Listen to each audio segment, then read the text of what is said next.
मेरा क्वेश्चन है, there is always a war between mind and heart and sometimes you know कि ये गलत है बट फिर वही अंदर से आता है कि नहीं यार कर लेना चाहिए. Sometimes you are like not decidable कि ये चीज़ सही है या गलत है. दिमाग कुछ और कह रहा है, दिल कुछ और कह रहा है. तो सर उस टाइम क्या करना चाहिए, क्या सुनना चाहिए और क्या मानना कि चाहिए? मतलब दिल की सुने या दिमाग की सुने. इसको हम एक और तरीके से भी बोल सकते हैं इस टॉपिक को, how to stop being an emotional fool. सही लग रहा है टॉपिक? सारे कह रहे सर यही तो है हम. सबने यस सर बोल दिया. कितने चाहते हैं ये आज के सेशन का टॉपिक? सब चाहते हैं. अरे वाह, let's give a big hand for हर.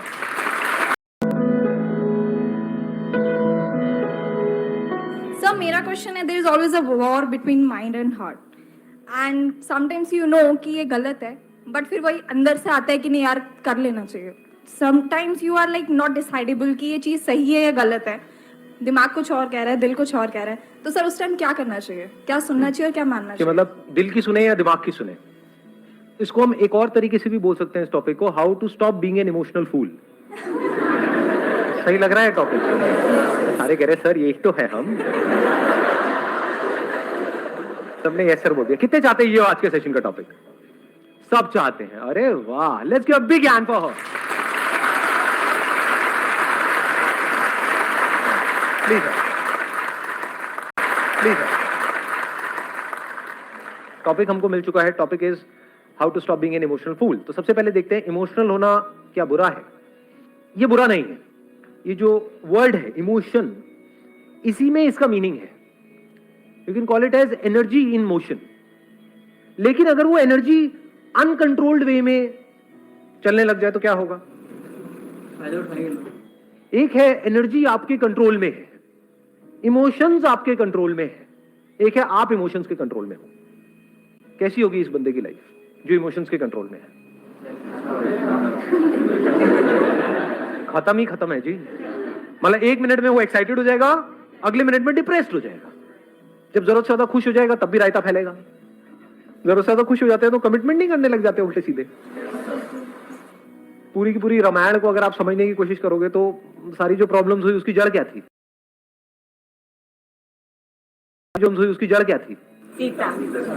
अरे नहीं, सीता जड़ थी.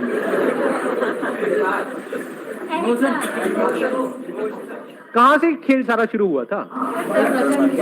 वचन क्यों दिया था? तो रामलीला शुरू होने वाली है ऐसा लग रहा है. एक हनुमान भी आएगा थोड़ी देर में. याद ये दिख रही है ऊपर से रॉड. हनुमान जी आएंगे, लंका उनका जलाएंगे, करेंगे. देखते हैं क्या होता है. हाँ, नहीं समझने की कोशिश करते हैं क्या हुआ था. केकई से बहुत खुश हो गए थे दशरथ जी को. उन्होंने उनको वचन दिया था कि जब भी आप मांगोगे वो हम देंगे. तो पूरी की पूरी रामायण की जड़ क्या है? नहीं, कैकई नहीं. कभी सीता, कभी कैकई. अबे पागल हो क्या? रुको. दशरथ जी जरूरत से ज्यादा खुश हो गए थे. जड़ क्या है? नहीं, कैकई नहीं. कभी सीता, कभी कैकई. अबे पागल हो क्या? रुको. दशरथ जी जरूरत से ज्यादा खुश हो गए थे, इमोशनल हो गए थे.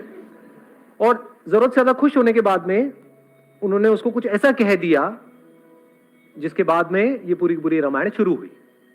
तो हमारी भी जिंदगी की रामायण ऐसी ही शुरू होती है. जरूरत से ज्यादा खुश हो जाते हैं और किसी को कमिट नहीं करना चाहिए, कमिट कर दिया. उसके बाद वो फुद्दू घर के चक्कर लगा रहा है. उसके बाद रो रही, मैंने क्या कर दिया, थोड़ी जल्दी कर दी. फिर हमारी जिंदगी की रामायण शुरू होती है. ये रिलेट कर पा रहे हो इन सब बातों से? जरूरत से ज्यादा इमोशनल होकर के एक डिसीजन ले लिया अपने करियर का बहुत बड़ा, उसके बाद में रो रहे हैं बैठे बैठे पूरी लाइफ के लिए. ये मैंने क्या कर दिया. थोड़ा सोच समझ के नहीं कर सकता, सोच नहीं कर सकता था, सोच समझ के नहीं कर सकती थी. ऐसा होता है लाइफ में? नहीं होता. कुछ गिने चुने बड़े डिसीजन हैं लाइफ में. और क्या है, एक रिलेशनशिप से रिलेटेड है, एक करियर से रिलेटेड है. ये दोनों डिसीजन सोच समझ करके प्रॉपर्ली लेने चाहिए, एकदम से इमोशनल होकर के लेने चाहिए.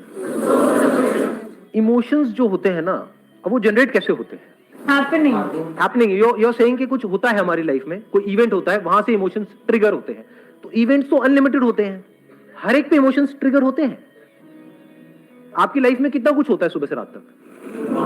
बहुत कुछ होता है. क्या हर जगह पे एक्साइटेड हो जाते हो, हर जगह पे डिप्रेस्ड हो जाते हो? या कभी होते हो, कभी नहीं होते हो? तो उसका कॉज बाहर है या आपके अंदर है? इसको आराम से समझना, यही हमारी सबकी गलतफहमी है। हम सोचते हैं इमोशंस बाहर से जनरेट होते हैं, बाहर से नहीं होते। फॉर एग्जाम्पल, किसी गाड़ी का आपके माइंड में डिजायर पड़ा हुआ है और वो डिजायर बहुत स्ट्रांग है और वो गाड़ी आपके सामने आएगी, गाड़ियां भी आपके सामने से निकल जाएगी, कुछ भी नहीं होगा। ऐसे ही जिस तरह की आपने मूवीज देखी है, करी है, ये है वो है, उससे रिलेटेड इमेजेस बन जाती है हमारे माइंड में। प्रिंस चार्मिंग, एकदम से वो सामने आता है तो क्या होता है, दिमाग काम करना बंद नहीं कर देता है। बाहर से हम अपने आप को बड़ा काम एंड कंपोज दिखा रहे होते हैं, अंदर ही अंदर क्या चल रहा होता है, अरे मजा आ गया। ऐसी फीलिंग्स होती है, नहीं होती? ओबे देखो, देखा देखा, पलट पलट पलट पलट पलट पलट पलट, ये खेल शुरू नहीं हो जाता है। उसको क्या होता है, दिमाग काम करना बंद नहीं कर देता है। अब जैसे जैसे वो डिजायर पूरा होता है तो हमारे अंदर ग्रीड नाम का एक इमोशन पैदा होता है। ग्रीड सिर्फ चीजों से रिलेटेड नहीं होता, लोगों से रिलेटेड भी होता है। लालच आता है, और अगर उसमें कोई रुकावट आती है तो क्या होता है, पता लगा आपको वो आपको नहीं देख रहा, आपकी फ्रेंड को देख रहा है, तो क्या होता है? गुस्सा आता है, जेलसी होती है। तो इस सबकी जड़ क्या है? बस डिजायर की प्रॉब्लम समझ पा रहे हो? क्योंकि ये डिजायर्स, मजे की बात क्या है, हम सबके अंदर बन जाते हैं, आपने बनाए नहीं है। ऐसी गलतफहमी होती है आपको कि मैंने चूज किए, चूज नहीं किए हैं। जैसी आपकी अपब्रिंगिंग है, जैसा फैमिली बैकग्राउंड है, जैसा फ्रेंड सर्कल है, जो सुबह से रात तक आप देखते रहते हो, जिस तरह की एड्स देखते हो, जिस तरह की मूवीज देखते हो, जिस तरह के सीरियल्स देखते हो, उसके हिसाब से डिजायर्स बनने लग जाते हैं। जो हो सकता है शॉर्ट टर्म में तो आपके लिए अच्छे हैं, लेकिन लॉन्ग टर्म में आपकी धज्जियां उड़ाने वाले हैं। तो क्या हो अगर ये जो डिजायर्स हैं इसको आप खुद चूज करो, खुद प्लांट करो। जैसे एक सीड नहीं है, क्योंकि हो सकता है वो जो डिजायर्स पड़े हुए हैं वो कैक्टस के जैसे हैं कि वहां मरना ही मरना है। क्योंकि डिजायर्स आपको लगता है, अब ये बहुत बड़ी गलतफहमी है, इसको देखने के लिए थोड़ी सी समझ चाहिए, कि आपको लगता है कि हम खुद चूज करते हैं अपने डिजायर्स। आप नहीं करते हो, मार्केटिंग की पूरी एक दुनिया है। कैसे वो उससे रिलेटेड डिजायर्स आपके अंदर प्लांट करते चले जाएंगे, डायरेक्टली या इनडायरेक्टली। एड्स को लेके क्या करते हैं? सबको अपनी पड़ी है जी, एज सिंपल एज दैट। लोग क्यों करते हैं, मतलब लोग कचरा भी बेचने के लिए क्यों तैयार है? चलो कोई आदमी गरीब है तो उसका तो फिर भी समझ आता है कि वो अपनी फैमिली के लिए, किसी के लिए कर रहा है। अरे वो लोग जिनके बैंक अकाउंट में करोड़ों रुपए पड़े हैं, सो कॉल्ड सेलिब्रिटीज, क्या वो झूठ नहीं बोलते हैं आकर के? क्या वो जिन भी चीजों की ऐड कर रहे हैं वो खुद खाते पीते हैं? लेकिन ऐड तो करते हैं। क्यों करते हैं? पैसा दो, कुछ भी बुलवा लो, बट पैसा तो उनके पास में है, फिर क्यों करते हैं? लालच है जी। फॉर एग्जाम्पल, आपको क्रिकेट का शौक है, तो आपका कोई आइडल है, उसने आकर के बोल दिया कि ये खाओ, चाहे वो उसको हाथ भी ना लगाए खुद, ना अपने बच्चों को खिलाए, ना अपनी बीवी को, किसी को ना खिलाए। क्रिकेट का शौक है, तो आपका कोई आइडल है, उसने आकर के बोल दिया कि ये खाओ, चाहे वो उसको हाथ भी ना लगाए खुद, ना अपने बच्चों को खिलाए, ना अपनी बीवी को, किसी को ना खिलाए, लेकिन अगर उसने आकर के बोल दिया कि ये खाओ, तो क्या होगा? आपका दिमाग वहां पर बीच में आएगा, ये इमोशंस आपके ऊपर हावी हो चुके हैं। अभी मैं एक स्कूल में गया था सेशन करने के लिए, एक गवर्नमेंट स्कूल था, 6th-7th के बच्चे थे। सेशन करा मैंने, उसके बाद में लंच ब्रेक में उनके साथ में बैठा, खाना वाना खा रहा था। उसमें से एक बच्चा आया, आकर के कोई चीज मेरे को दी, सर ये खाओ बहुत बढ़िया है। मैं कहा ये सब मैं नहीं खाता। कहते लेकिन सर ये तो बहुत बढ़िया है। मैंने कहा तुम्हें किसने कहा बढ़िया है? कहते सर उन्होंने कहा है। मैं कहा उन्होंने, वो तुमसे मिले थे? वो तुमसे मिले थे? नहीं सर मिले नहीं थे, उन्होंने टीवी में कहा है। उसके बाद मुझे करीब करीब 1 घंटा लगा उस बच्चे को बैठ करके समझाने में कि वो तुझे झूठ बोल रहे हैं। उन्होंने कहा वो झूठ क्यों बोलेंगे, वो तो बहुत अच्छे इंसान है, उनको तो सब इतना मानते हैं, मेरे पापा मम्मी भी इतना मानते हैं, वो झूठ क्यों बोलेंगे, वो मेरे से झूठ क्यों बोलेंगे? फिर मुझे बहुत देर लगी, उनके मैंने यूट्यूब पे कुछ इंटरव्यूज निकाले, वो दिखाए। मैंने कहा देखो ये खाते हैं ये, और ये बताते हैं कि ऐसे ऐसे, एक चावल का दाना भी एक्स्ट्रा नहीं खाते हैं सुबह से रात तक, ऐसी डाइट लेते हैं, तब जाकर के वो आज इस लेवल पे है। उन्होंने काफी जगह बताया भी हुआ। फिर मैंने कुछ और उनको क्लिपिंग्स दिखाई यूट्यूब से निकाल करके। एक एक्ट्रेस है जो तरह तरह की एड्स करती है, अगेन नाम नहीं लूंगा, अगेन तो उसकी एक क्लिपिंग दिखाई, तरह तरह की एड्स करती है, अगेन नाम नहीं लूंगा, अगेन तो उसकी एक क्लिपिंग दिखाई जहां पर एक टेलीविजन शो में वो गई थी वहां पर गलती से उसकी चाय में किसी ने चीनी डाल दी, चाय में या कॉफी में, मेरे को क्या पता, तो उसकी चाय में या कॉफी में किसी ने चीनी डाल दी, तो वहां पे बहुत उल्टा सीधा उसने बोला उस पर्सन को भी और चीनी के बारे में भी, और वो जिस तरह की एड्स कर रही है, that is all loaded with sugar, chemicals और पता नहीं क्या क्या। तब जाकर के उन बच्चों को ये रियलाइज हुआ कि एक्चुअल में ये लोग झूठ बोल रहे हैं, नहीं तो वो ब्लाइंडली फॉलो कर रहे हैं। ये छोटी प्रॉब्लम नहीं है, बहुत बड़ी प्रॉब्लम है।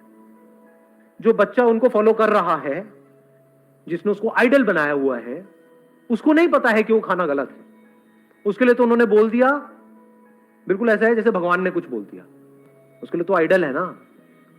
तो उस बच्चे को नहीं पता है कि उसके लिए वो गलत है, उनको तो पता है ना कि उसके लिए गलत है। सर लेकिन बोलते हैं कि आप जितना गलत कोई अगर काम करते हैं, अगर उनसे कोई गलती हो जाती है तो कहते हैं ना कि आप गलती से ही सीखोगे, अगर आप सारी चीज़ें सही करते जाओगे तो आप सीखोगे कैसे। तो जैसे हम लोग भी बहुत सारी गलतियां करते हैं तो उससे हमें सीख मिल जाती है कि अच्छा हमें एक बार धोखा मिल गया, तुम दोबारा ये चीज़ नहीं करेंगे। तो सर हमें गलतियां करते रहना चाहिए, मतलब ऐसे सीखते रहना चाहिए, तो ये क्या मतलब सर? अब होता क्या है, मेरे अलग अलग सेशंस में आप अलग अलग बातें सुनोगे, अंदर अंदर सबकी खिचड़ी बनती चली जाएगी। क्योंकि एक सेशन में मैं बोलूंगा कि हम अपनी गलतियों से ही सीखते हैं, जिसने गलती नहीं करी उसने क्या किया, इसका मतलब ये थोड़ी कि हम गलतियां करते रहे। देखो समझदार कौन है, जो बार बार गलती करे और फिर भी उससे ना सीखे, वो समझदार है या बेवकूफ है या महाबेवकूफ है? महाबेवकूफ। एक ही गलती को 10 बार करे। दूसरा बंदा जिसने गलती करी उससे सीख लिया, उसको समझदार कहेंगे या बेवकूफ कहेंगे? समझदार है। उसको समझदार कहेंगे या बेवकूफ कहेंगे? समझदार है। तीसरा बंदा जो गलती करने से पहले ही औरों की गलतियों से सीख जाए और वो गलती करे ही ना, वो वाली गलती ना करे, वो उसको क्या कहोगे, महाबेवकूफ या महासमझदार? महासमझदार। गलतियां दो तरह की होती है, एक है छोटी मोटी गलती कि आप गए यहां से, ध्यान कहीं और था, अंदर ख्यालों में खोए हुए तो कहीं टक्कर हो गई टड़क करके ऐसे, मतलब, और थोड़ी सी लग गई चोट, 5-7 दिन के लिए दर्द हो रहा है। लेकिन ये भी तो हो सकता है कि वो गलती अगर आपने कहीं मेन रोड पे सड़क पे करी और टक्कर हुई किसी ट्रक से, तो अब क्या सीखोगे वहां पर? सीखने के लिए रह क्या जाएगा? समझ गए ना? गलतियां दो तरह की है, एक छोटी मोटी गलती है, बड़ी गलती है। तो बड़ी गलती किससे कनेक्टेड है? बड़े डिजायर से कनेक्टेड है। जितने ज्यादा डिजायर होंगे उतना ही फड़फड़ाए हुए हो। तो गलतियां दो तरह की है, एक छोटी मोटी गलती है, बड़ी गलती है। तो बड़ी गलती किससे कनेक्टेड है? बड़े डिजायर से कनेक्टेड है। जितने ज्यादा डिजायर होंगे उतना ही फड़फड़ाए हुए हो।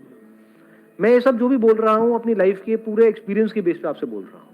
तो अगर आप महासमझदार हो तो मेरी बातों से ही सीख लोगे, महाबेवकूफ हो तो कभी नहीं सीखोगे। समझ गए? मैं लाइफ में कई जगह पे फंसा हूं। क्यों फंसा हूं? क्योंकि अंदर एक डिजायर को पनपता रहा कि मुझे ये चाहिए, ये चाहिए, ये चाहिए, ये चाहिए, ये चाहिए। जब वो चीज, वो जो अपॉर्चुनिटी है मेरे सामने आई तो दिमाग ने काम करना बंद कर दिया, इमोशनल होकर के कोई डिसीजन ले लिया, उसके बाद में भुगतता रहा अगले 5-10 साल तक। ऐसा लाइफ में होता है? नहीं होता। तो मैं दिल से क्या चाहता हूं कि आपके साथ ऐसा ना हो। तो अगर ये सीख जाओ तो बच जाओगे। अब ऐसा कि मुझे ये चाहिए, ये चाहिए, ये चाहिए, ये चाहिए, ये चाहिए, जब वो चीज, वो जो अपॉर्चुनिटी है मेरे सामने आई तो दिमाग ने काम करना बंद कर दिया, इमोशनल होकर के कोई डिसीजन ले लिया, उसके बाद में भुगतता रहा अगले 5-10 साल तक। ऐसा लाइफ में होता है? नहीं होता। तो मैं दिल से क्या चाहता हूं कि आपके साथ ऐसा ना हो। तो अगर ये सीख जाओ तो बच जाओगे। अब ऐसा नहीं होता है मेरे साथ में। क्यों नहीं होता है? अंदर कोई डिजायर ही नहीं, no desire of any kind. लेकिन एनर्जी की कोई कमी है? तो ऐसा क्यों हो रहा है? लगाओ थोड़ा सा दिमाग। राइट डिजायर प्लांट किया हुआ है। हाँ, राइट डिजायर प्लांट किया। राइट डिजायर प्लांट किया हुआ है अपने अंदर। अभी राइट डिजायर क्या है और रॉन्ग डिजायर क्या है? आराम से समझ लेना, आराम से, ठंडे दिमाग से। कुछ भी पाने का डिजायर, ये रॉन्ग डिजायर है। अपने आप को कैपेबल बनाने का डिजायर, अपनी कैपेबिलिटीज को बढ़ाने का डिजायर, आपको कैपेबल बनाने का डिजायर, अपनी कैपेबिलिटीज को बढ़ाने का डिजायर, अपना जो हाईएस्ट पोटेंशियल है उसको अचीव करने का डिजायर। यानी अगर आप एक क्रिकेटर हो तो आपका डिजायर क्या है? क्रिकेट में मुझे एक्स्ट्रा ऑर्डिनरी बनना है, चीजें इकट्ठी नहीं करनी है। चीजें तो उसके पास भी आएंगी लेकिन एटलीस्ट उसका माइंड उसके कंट्रोल में होगा। अब वो चूज करेगा कि मैं कौन सी ऐड करूं और कौन सी ना करूं। फॉर एग्जाम्पल, गाड़ी की है, बाइक की है, इंश्योरेंस की है, ये सारी जो एड्स हैं, इसको करने में कोई बुराई नहीं है, किसी की लाइफ थोड़ी ना खराब हो रही है। अच्छा, खाने पीने की चीज है, कौन देखने वाला है इस ऐड को? कोई बच्चे देखने वाले हैं जो मुझे ब्लाइंडली फॉलो करते हैं, तो मैं ये ऐड नहीं करूंगा। और इसकी जगह मैं क्या करूंगा, अपने सारे इंटरव्यूज में बोलूंगा कि ये खाना सही है, ये खाना गलत है, ताकि एटलीस्ट मेरी वजह से किसी का अच्छा नहीं हो रहा तो किसी का बुरा ना हो। की जगह मैं क्या करूंगा, अपने सारे इंटरव्यूज में बोलूंगा कि ये खाना सही है, ये खाना गलत है, ताकि एटलीस्ट मेरी वजह से किसी का अच्छा नहीं हो रहा तो किसी का बुरा ना हो, नंबर 1। और अगर मेरी वजह से किसी का अच्छा हो जाए तो उससे अच्छा कुछ हो ही नहीं सकता। ऐसी थिंकिंग कहां से आ सकती है, किसके माइंड में आ सकती है ऐसी थिंकिंग? जिसकी लाइफ का गोल हो कि मुझे खिलाड़ी बनना है, ना कि भिखारी बनना है। ये जो आपका पाने का डिजायर है, ये आपको भिखारी बनाता है। बड़ा आदमी, छोटा आदमी, ये सब क्या है जाने अनजाने अगर ये डिजायर आपके अंदर प्लांट नहीं हो रहे हैं। घर में डायलॉग सुने नहीं सुने? वो बहुत बड़ा आदमी है। बड़ा आदमी मतलब क्या? 8 फुट का है, 10 फुट का है, कौन है बड़ा आदमी? मतलब क्या? पैसा है और क्या? तो बड़ा आदमी मतलब जिसके पास पैसा बड़ा है, क्या वो एक्चुअल में बड़ा है? या हो सकता है उसकी सोच 2 कौड़ी की हो? क्या 8 फुट का है, 10 फुट का है, कौन है बड़ा आदमी? मतलब क्या? पैसा है और क्या? तो बड़ा आदमी मतलब जिसके पास पैसा बड़ा है, क्या वो एक्चुअल में बड़ा है? या हो सकता है उसकी सोच 2 कौड़ी की हो? तो सोच की क्या वैल्यू है हमारी सोसाइटी में? अंदर से बंदा कैसा है, उसकी क्या वैल्यू है? 0। तो जिसकी वैल्यू 0 है, एक्चुअल में वही लाइफ के लिए सबसे इंपॉर्टेंट है। क्योंकि अगर आपकी सोच सही तो आपकी लाइफ सही, आपकी लाइफ सही तो आपके आसपास वाले लोगों की लाइफ सही। Somebody who is peaceful from within, absolutely calm within, वही तो किसी और इंसान के जब कांटेक्ट में आएगा तो उसके साथ में कुछ अच्छा कर सकता है। जिसके अंदर पहले ही भूचाल है, मतलब बवंडर चल रहा है, वो जब भी किसी के कांटेक्ट में आएगा वो एक ही बात सोच रहा होगा, मैं इसको कैसे यूज करूं अपना वो पूरा करने के लिए। जो चीज मुझे चाहिए उसमें ये काम का है या नहीं है? काम का है तो आपके लारे लप्पे करेगा, नहीं है तो आपको साइड में कर देगा। ऐसी नहीं है दुनिया, अपना काम निकालने के बारे में सोचते सुबह रात। ऐसे बनना चाहते हो या फिर ऐसे बनना चाहते हो कि कहीं पर बैठे हो किसी के साथ में, अब वो चाहे अमीर है गरीब है कोई फर्क नहीं पड़ता है, चाहे रोड के साइड में बैठ करके चाय पी रहे हो, घंटों तक बैठे हो, बैठ करके देख रहे हो, ऑब्जर्व कर रहे हो। ये ऑब्जर्व करने के लिए अंदर एक ठहराव होना चाहिए, अंदर खुशी होनी चाहिए। खुशी और पीस ऑफ माइंड अलग अलग चीजें हैं, एक ही है? अलग है? एक ही है? एक ही है। ये अलग अलग चीजें नहीं है, नाम अलग अलग है। उसको आप शांति कहो, खुशी कहो, उसको आप शांति कहो, खुशी कहो, एक ही चीज है। आप लोग खुश रहना तो चाहते हो, सब रहना चाहते हैं दुनिया में, लेकिन ये नहीं पता है खुश रहते कैसे हैं। ऐसे सीड्स अपने अंदर प्लांट करने होते हैं जो जैसे जैसे लाइफ आगे बढ़े आप अंदर से और पीसफुल होते चले जाओ। Wish you all the very best. Thank you so much for coming.